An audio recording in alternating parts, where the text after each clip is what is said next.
Putting new tie rods on this Chevy 2500 Duramax truck. The tie rod ends.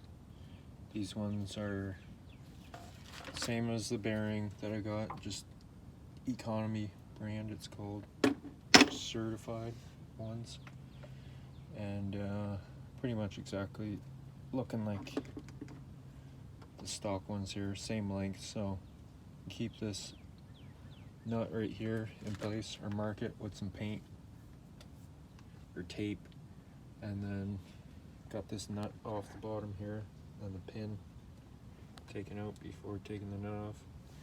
I've got a pickle fork, so gonna jam it in here and pop it up. Then I'll put a wrench on here and loosen it while putting another wrench on here and keeping this tight. Then just tighten up to the same spot so it's within the same alignment that it was when I took it off.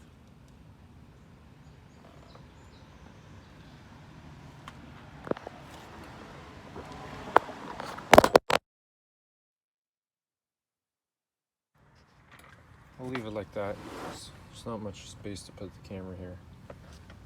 Well, that's what you gotta do. You can keep the wheel on. I'm taking off because I just replaced the hub on this side right here.